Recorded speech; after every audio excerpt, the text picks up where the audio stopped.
We're back, everyone, talking with Dr. Pamela Smith about her new book, What You Must Know About Women's Hormones. I've got to tell you guys, you've got to get this one. We have this one in stock. Isn't that wonderful, Richard? Yes. It's in stock, ready to go, I tell you. Anyway, I want everyone to, all you ladies, to get this book. So what we're going to do today to help you get it is when you get, this is what we call our women's kit. You all are familiar with that. When you buy your women's kit today, you're going to get a copy of Dr. Smith's book, What You Must Know About Women's Hormones, free. That's today only, so be sure you get in on that so you can get on your road to wellness and stay healthy. Isn't vitality and health what we want? Dr. Smith, it's not just about the vanity of being thin. We want to be healthy. We want to feel good. We want to have vitality as we age. We want to play with those grandchildren that are coming down the road someday, as well as ones that we may already have, you know? We do, and it's a lot of fun because your grandchildren you can spoil and return them. That's right. Absolutely. That's exactly right. I can't wait till that I'm going to day. spoil them rotten. But you know, when this leads me back to our previous discussions about the weight gain that seems to come to us ladies and the depression that follows, and we're seeing in the news every day, antidepressant use in America is exploding. It's the #1 class of drug prescriptions are written for. And I just can't help but think that we're not 10 times as depressed as we were 10 years ago. Could it not be hormones changing that have a role in this? Hormones have an immense role in how women feel about depression and whether they acquire it or not, or they just have an hour out of the month where they don't feel well. Yeah. When women have low estrogen, they can get depressed. When women have low progesterone at any age, whether it's PMS, perimenopause, whether it's postpartum depression, they can have depression. If their testosterone's too low, they don't have a good sense of well-being. If their stress hormones are not normal, they can have depression.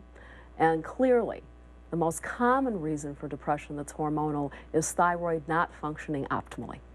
Does taking antidepressants correct those problems? It does not.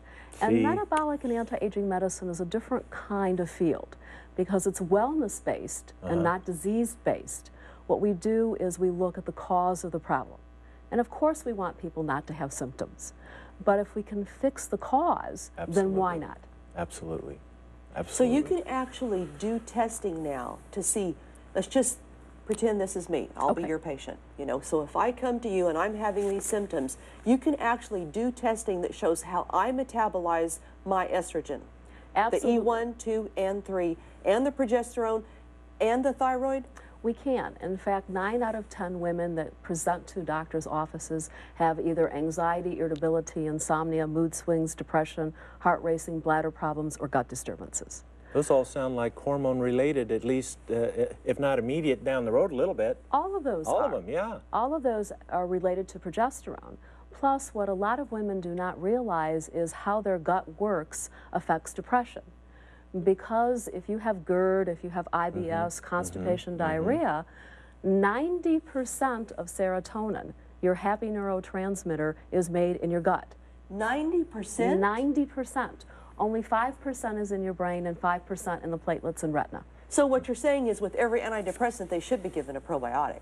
People should be given a probiotic, absolutely, because everybody has an unhealthy gut nowadays. We've had Boy, many. isn't that the truth? That we do, because we've had so many antibiotics and other kinds of foods and things that cause our gut not to work as well. Now, doctor, millions of women are still taking Premarin.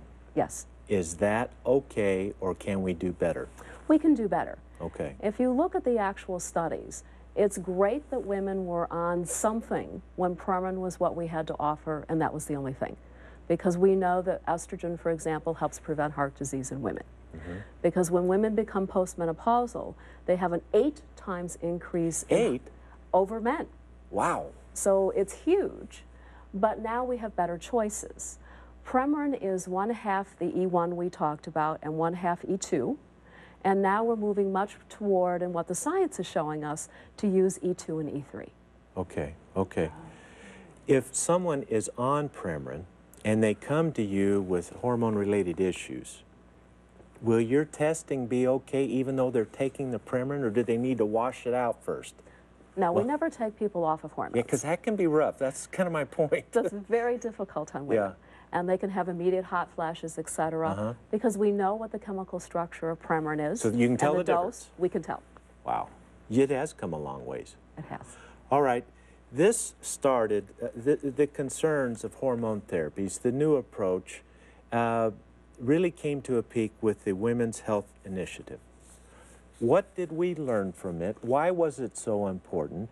And is there more we're learning after the Women's Health Initiative? With the Women's Health Initiative, we learned that estrogen has some important functions. Okay. It prevents cancer of the colon, it helps maintain memory, it helps maintain bone structure. But we also learned that the kinds of estrogen we were giving at the time were not as desirable as they could be. Okay.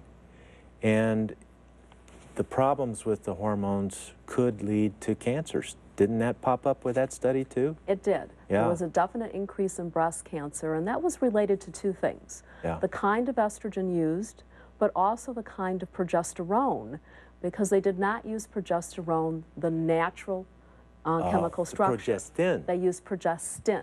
Okay. And some of that breast cancer and heart disease and stroke, that increase was related to the progestin. Well, here, in the remaining minute here, my heart goes out for every woman and every sister and brother of a woman who has breast cancer. I'm a cancer survivor. But I think we need to do justice to heart disease.